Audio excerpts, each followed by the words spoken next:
What up and welcome to Rama Screen YouTube channel, and here's my review of FX new miniseries Shogun. Let's rock this. Wow, hell yeah!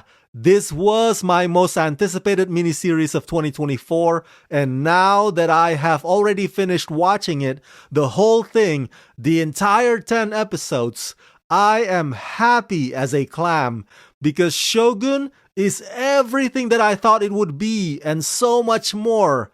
It exceeds my expectations. Now, to give you a bit of context, I have never read the book that this show was based on, and I have never watched the previous 1980 adaptation either, although, as I understand it, the 1980 version had a lot of elements that were considered shocking for television at that time in terms of nudity and violence and so on and so forth. Nowadays, of course, we as audiences have become a bit desensitized when it comes to on-screen brutality and graphic sexuality.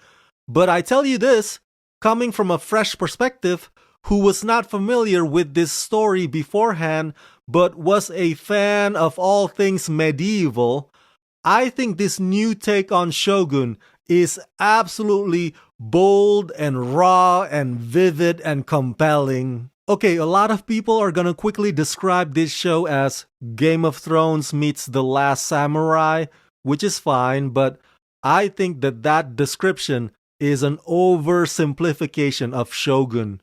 Because obviously, there's nothing supernatural with this one. And while yes, it does feature samurai sword fighting and arrows and stealth attacks, but they are not the main objective.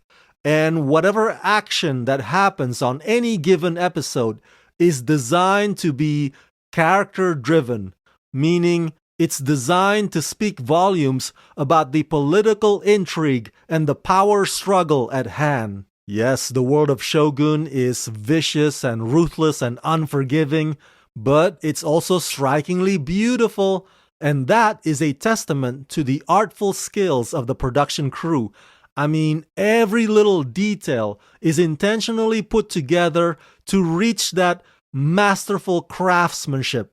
Suddenly, you feel like John Blackthorne being transported to the harsh conditions of feudal Japan without knowing if you'll ever leave or even if you ever want to leave. Created for television by Rachel Kondo and Justin Marks, with Marks serving as showrunner, and produced by FX Productions, and based on James Clavell's best-selling novel, Shogun is set in Japan in the year 1600, at the dawn of a century-defining civil war.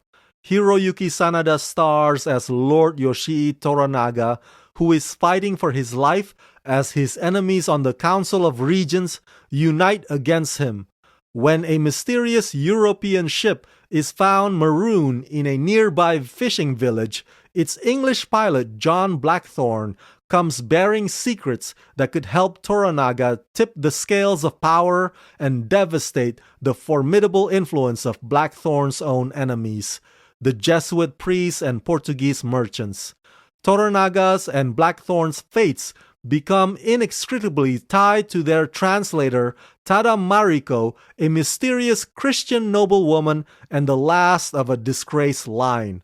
While serving her lord amidst this fraught political landscape, Mariko must reconcile her newfound companionship with Blackthorne, her devotion to the faith that saved her, and her duty to her late father. One of the things that immediately stands out to me from the very first episode is the show's commitment to making the environment of feudal Japan appear as if you've just entered a completely different world. That and the tone and the color palette are consistently gloomy and somber with shades of dark blue. I mean, even when things are calm and serene, there's always that looming sense that something tragic is about to happen. Visually, Shogun is hypnotic and remarkable. If I'm not captivated by the costumes, I'm definitely captivated by the set designs, or the sound, or the hair and makeup. As far as period piece goes, it all looks and feels so authentic, like it doesn't get more accurate than this. And the actors, especially the Japanese actors, they wear these outfits and swords and armors like they proudly own it. They have a commanding presence about them, and I am just in constant awe of them every step of the way. Obviously, the audiences are experiencing this cultural shock through the eyes of John Blackthorne, so whenever he's taken aback, we are taken aback too. And the thing that stays with me, even long after the end credits roll, is the story's sense of finality. There's a saying on Shogun, we live and we die, we can't control anything beyond that. So it's not just that you could lose your life at any moment, but also the fact that they feel honored to sacrifice their lives, even if you can't wrap your head around it. And they speak of it so easily, like it's an obligation, like that's just how it is. That's just how things work. That's just how things are supposed to be in this pyramid hierarchy class system of society. At the heart of Shogun are these devious games they play and the conflicts between various positions of power. Toranaga versus Ishiro, the Jesuits versus Blackthorne, and even the subordinates are playing an angle to try to work around their fate. And again, I don't know how faithful this new version is to the book, since I've never read the book, and I don't know how much it deviates away from the 1980 version, since I've never watched that one. But the writers, showrunners, and producers of Shogun, this Shogun, created these games of manipulation that you can sink your teeth into. These games of manipulation that'll keep you guessing till the very end. It made Toranaga even seemingly more calculating and more conniving than Nick Fury, for example. And so, once you start on the first episode, you'll never want to stop watching. It's like a page turner. It really is that addictive. By the way, I previously interviewed the star and producer of this show, Hiroyuki Sanada, twice in the past. One for Bullet Train and the other for John Wick 4.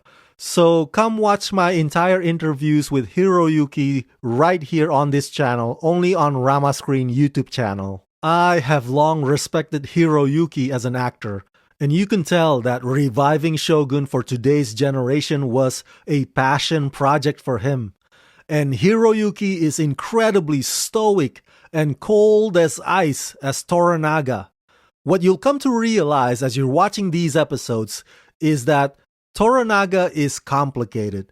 He's not a good guy, but not a bad guy either. He's not afraid to get his hands dirty, but if sacrificing his pawns is what is needed to get from point A to point B, then so be it. And Hiroyuki takes that to heart in his performance. Anna Sawai is mesmerizing as Mariko. If you liked her on the Apple TV Plus Godzilla show Monarch, then you are gonna like her even more here on Shogun, because Anna is utterly brilliant and exquisite and stunning. And although Cosmo Jarvis is still a rather new face to me, I only saw him in one other thing before this, that Jane Austen movie Persuasion.